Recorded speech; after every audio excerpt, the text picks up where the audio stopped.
Chapter 29 The Black Spot Again. The council of the buccaneers had lasted some time when one of them re-entered the house, and with a repetition of the same salute, which had in my eyes an ironical air, begged for a moment's loan of the torch. Silver briefly agreed, and this emissary retired again, leaving us together in the dark. "There's a breeze comin', Jim," said Silver, who had by this time adopted quite a friendly and familiar tone. I turned to the loophole nearest me and looked out. The embers of the great fire had so far burned themselves out and now glowed so low and duskily that I understood why these conspirators desired a torch. About halfway down the slope to the stockade, they were collected in a group.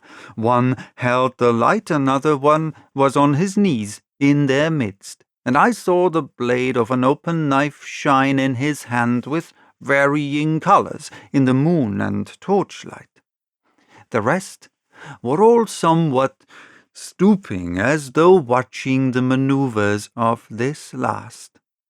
I could just make out that he had a book as well as a knife in his hand, and was still wondering how anything so incongruous had come in their possession, when the kneeling figure rose once more to his feet and the whole party began to move together toward the house.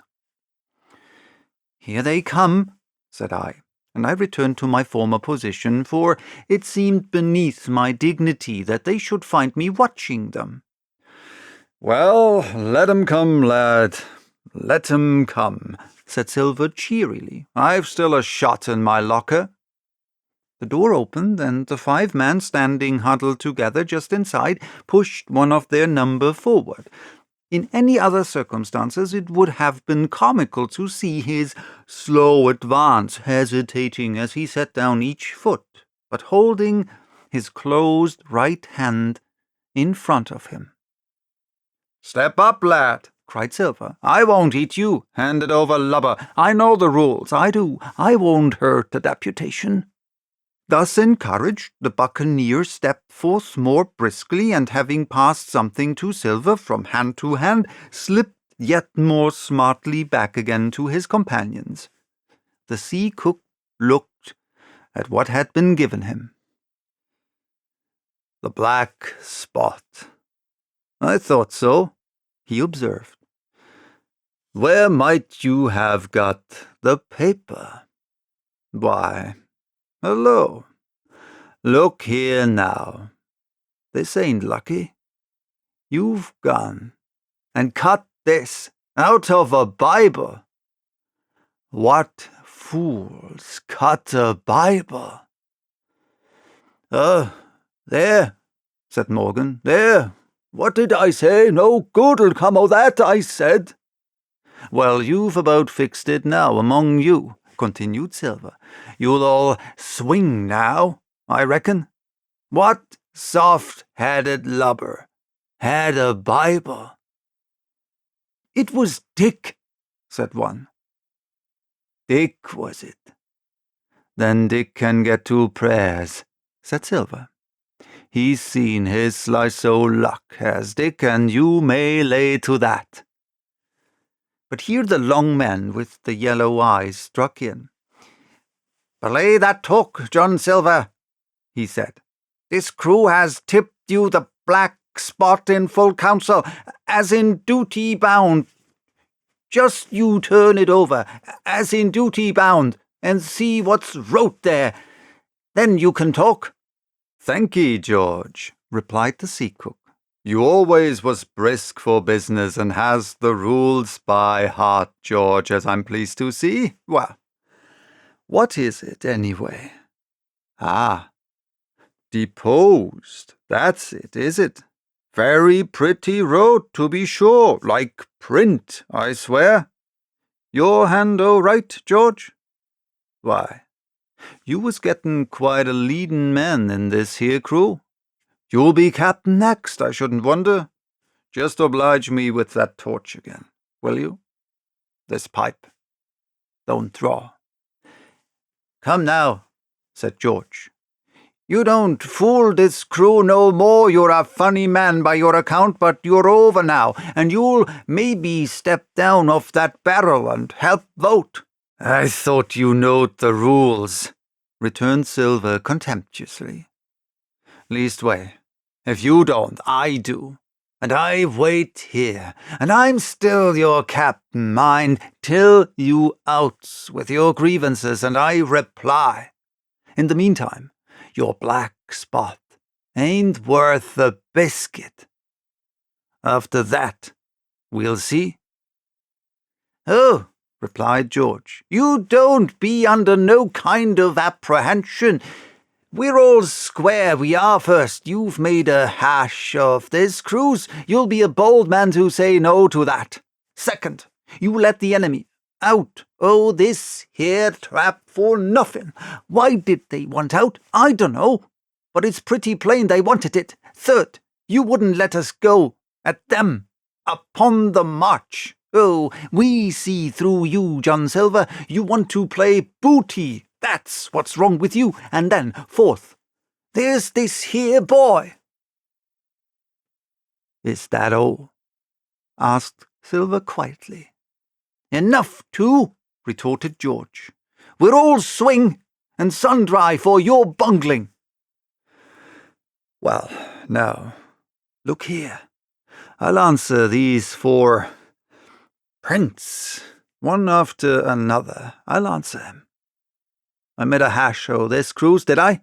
Well, now, you all know what I wanted, and you all know, if that had been done, that we'd been aboard the Hispaniola this night as ever was, every man of us alive and fit and full of good plum duff, and the treasure in the hold of her, by thunder.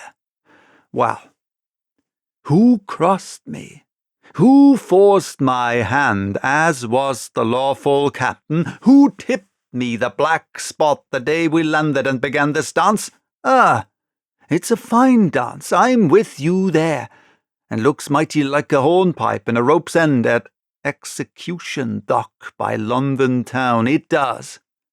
But who done it?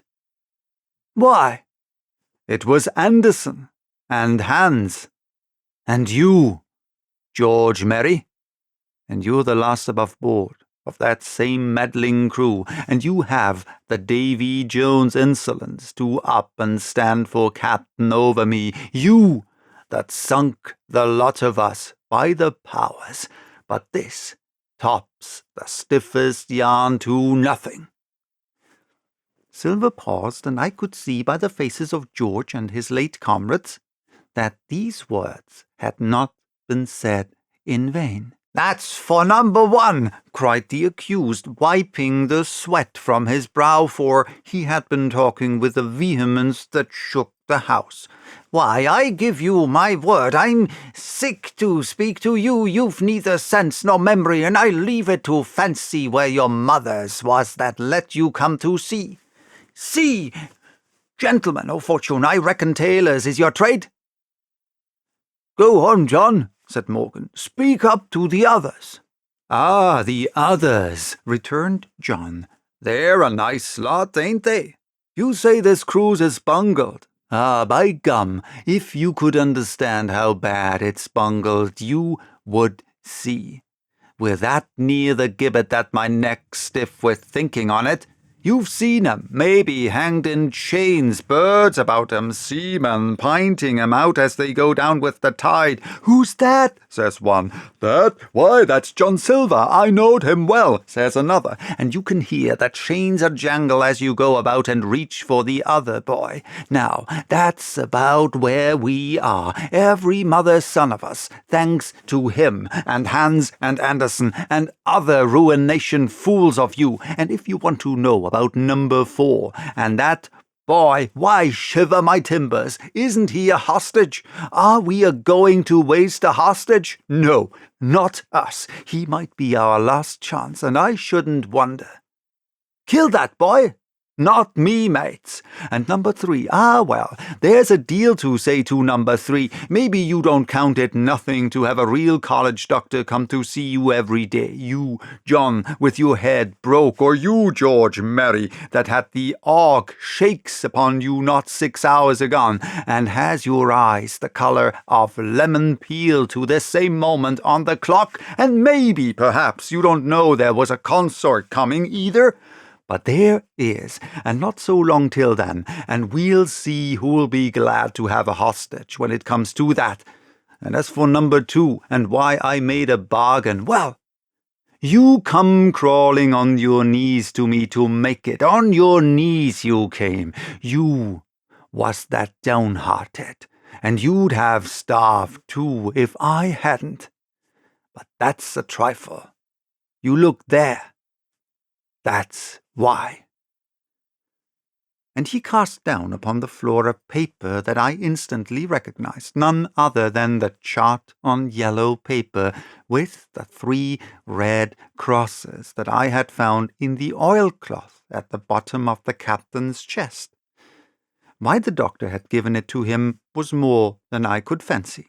But if it were inexplicable to me, the appearance of the chart was incredible to the surviving mutineers. They leaped upon it like cats upon a mouse.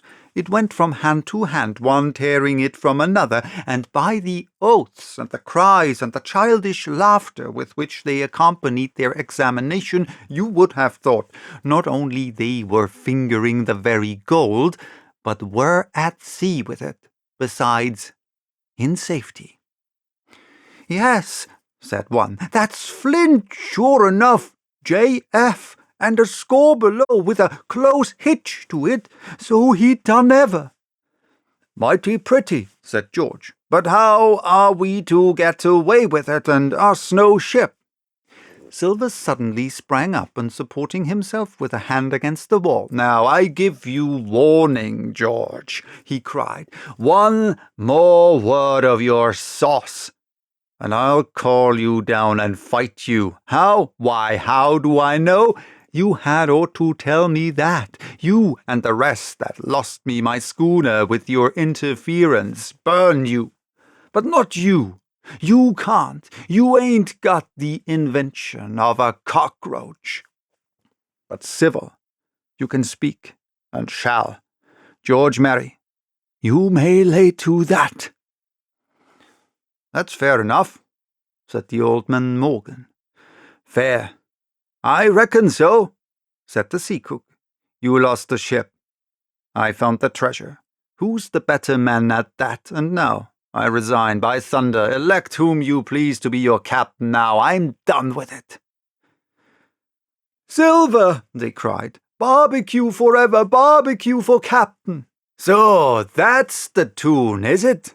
Cried the cook. George, I reckon you'll have to wait another turn, friend, and lucky for you as I'm not a revengeful man. But that was never my way. And now, shipmates, this black spot, 'tain't much good now, is it? Dick's crossed his luck and spoiled his Bible. And that's about all. It'll do to kiss the book on still, won't it? Growled Dick, who was evidently uneasy at the curse he had brought upon himself.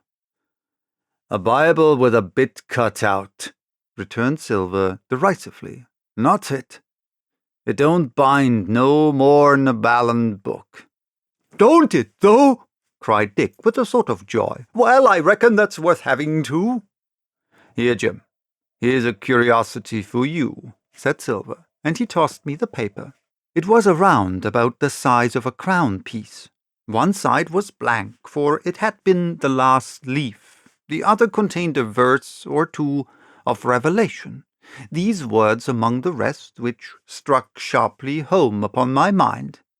Without are dogs and murderers. The printed side had been blackened with wood ash, which already began to come off and soil my fingers. On the blank side had been written with the same material the one word, deposed.